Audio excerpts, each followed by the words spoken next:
Bom dia, meu nome é Lucas Vieira e eu estou aqui para resolver uma questão da disciplina de eletrônica industrial. A questão que eu estou resolvendo é essa aqui. Então, eu vou analisar cada um desses tipos de semicondutores, explicando mais ou menos o funcionamento controlado deles, começando pelo diodo de potência. Então, a característica volt-ampere dele. Então, temos duas principais regiões, né? A região de polarização direta e a região de polarização reversa. Então, enquanto a tensão não ultrapassa uma barreira de potencial específica, que pode variar de acordo com o diodo, essa tensão, a corrente não passa corrente, né? Ele age como uma chave aberta. Aí, então, quando a gente aplica uma tensão suficiente para ultrapassar essa barreira, a corrente acaba crescendo de forma exponencial à tensão aplicada. E se a gente aplica uma tensão reversa, uma tensão negativa, a gente entra na polarização reversa, até que a gente chega numa tensão de ruptura. Se a gente ultrapassa essa tensão de ruptura, a gente entra no processo de avalanche. Então, esse é o funcionamento simples de chaveamento do diodo, ele não pode ser controlado de forma direta assim. Além disso, também temos as características dinâmicas de comutação do diodo, né?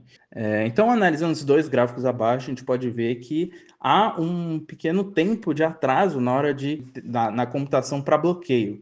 Isso porque algumas cargas se acumulam enquanto ele está conduzindo, e aí, para bloquear, ocorre o processo de recuperação reversa, né? Então, tem um tempo específico para ocorrer essa recuperação reversa. Aí, depois, após a carga, o diodo entra em bloqueio efetivamente. Agora, vamos falar sobre o transistor bipolar de potência. Esse transistor é um dispositivo de junção ONPN ou PNP e é composto por três camadas, o emissor, a base e o coletor. E aí a gente consegue observar o funcionamento dele através da curva de característica estática dele, que é a característica volt-ampere. Aqui a gente consegue ter uma ideia das regiões que existem nele. Primeiro a gente tem a região de corte. Então na região de corte, o transistor ele se encontra funcionando como uma chave aberta e não tem nenhuma corrente na base. Portanto, o transistor não vai conduzir e a corrente no coletor é aproximadamente nula. E aí a gente tem a região ativa. Na região ativa, o transistor ele opera como um amplificador, porque a corrente do coletor ela vai ser proporcional à corrente de base, só que com um beta multiplicando ela, né? Então ela não pode ser usada como chave, porque ela é usada como um amplificador nessa região. E aí temos a região de quase saturação. Nessa região, sim, a gente utiliza o transistor como uma chave, né? E aqui a gente considera que ela está como chave fechada.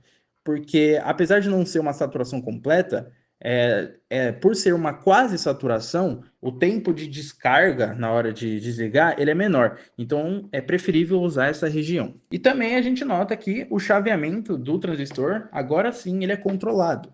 Ele pode ser controlado pela corrente IB, né, na corrente na base. E aí temos a região de forte saturação. Então, nessa região, a corrente na base é muito maior do que necessário, fazendo ter um excesso de portadores na base. O VCE acaba sendo muito baixo, o que reduz a perda por comutação, mas o desligamento ele é mais lento por causa da grande quantidade de carga na base, o que faz ela não ser ideal para usar como chaveamento.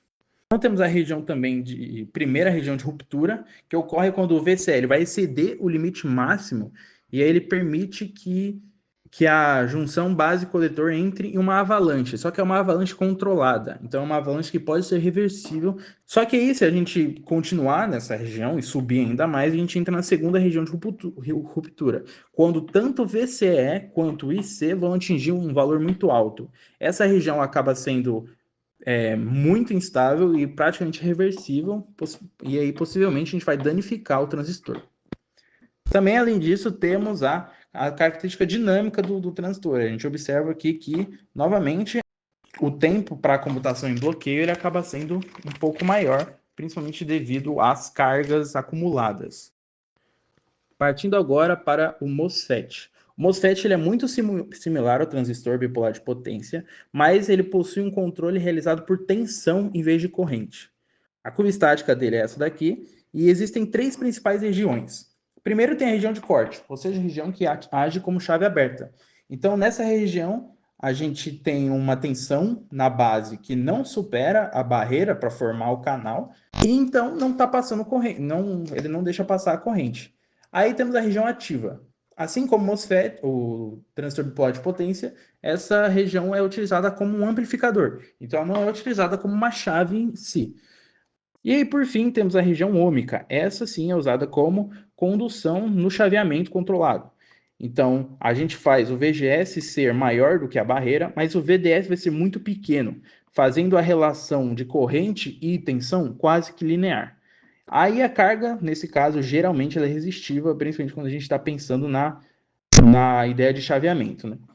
E aí, observando ainda mais um pouco das características dinâmicas para essa carga resistiva, a gente nota que a comutação do MOSFET acaba sendo muito mais rápida do que a do transistor. Mas em altas tensões, as capacitâncias equivalentes dentro dele acabam por estender esse tempo de comutação. Então, ele não é recomendado ser utilizado em altas tensões. Agora vamos falar sobre o IGBT. As características estáticas dele são essa, né? Então a gente consegue enxergar ali três principais regiões. Tem a região de corte, então, novamente, uma região em que não tem passagem de corrente, a chave está aberta. Isso porque a tensão VGE não vai superar o bloqueio, então não tem passagem de corrente no coletor. E aí temos a região direta. E ela sim é usada como chave fechada, porque o VGE vai ultrapassar essa barreira e vai formar o canal. E aí a corrente vai se tornar independente da tensão novamente. E temos a região de saturação, quando o VGL é muito maior que o VTH, né, que é a tensão de barreira, fazendo o VCE ser bem pequeno, diminuindo bastante as perdas. Porém, diferente do MOSFET, a gente não usa essa região para o chaveamento, porque isso gera uma chamada de corrente de cauda, que é uma corrente que acaba fazendo o tempo para desligamento aumentar bastante. E aí gera uma perda de comutação maior também. E assim a gente consegue perceber que, através das características dinâmicas também, a presença da corrente de cauda ali. Por fim, temos o tiristor, que aqui eu vou falar mais especificamente o SCR. Então, o SCR ele é um dispositivo semicondutor com 4 camadas, ou seja, ele tem 3 junções, PN e PN geralmente, e o controle dele é feito via corrente. A gente considera o SCR um interruptor semi-controlado. Porque, apesar de a gente conseguir ligar ele através da corrente no gate, não podemos desligar ele de volta. Não existe essa possibilidade de desligar. Então a gente acaba tendo um semi-controle ali, só um controle na hora de ativar, mas para desligar a gente vai ter que usar outro método que eu vou explicar depois. Então as características estáticas dele são essas daqui. Então a gente tem a região de bloqueio direto, bloqueio reverso e a região de condução. No bloqueio direto, é simples. Novamente, não temos corrente fluindo. Então, apesar da tensão VAC ser maior que zero, não temos corrente no gate. Então, o dispositivo vai agir como chave aberta. Temos a região de bloqueio reverso, que a tensão ela é negativa, gerando uma pequena corrente reversa ali. Se a tensão atingir esse limiar ali de ruptura, vai ocorrer novamente a avalanche, que pode danificar o componente. E por fim, temos a região de condução, que ela pode ser atingida de diversas formas, só que são duas as principais. A primeira é quando a gente eleva a tensão no ânodo catodo o suficiente para ultrapassar aquele VBO ali, e assim a gente vai conseguir chegar na região de condução, mesmo sem aplicar corrente no gate. Não é o mais recomendado. O mais recomendado é a segunda forma, que é que é atingir a região de condução aplicando corrente no gate mesmo. Ao ativar o tiristor, a gente dá o gatilho nele para ligar. Só que ele vai permanecer no estado ligado, independente do que a gente faça ali com a corrente no gate.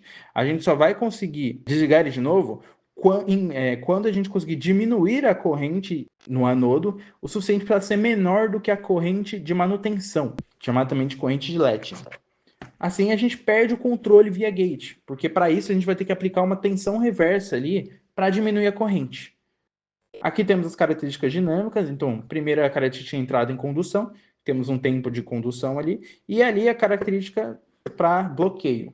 E aí a gente nota esse tempo extra, né, para retirada das cargas, porque a gente tem que aplicar uma tensão reversa, porque a gente não consegue fazer isso via corrente, e aí aplicando tensão reversa, tem um tempo ainda para ela diminuir e retirar as cargas para ele bloquear novamente. Por isso ele é considerado um dispositivo semi-controlado.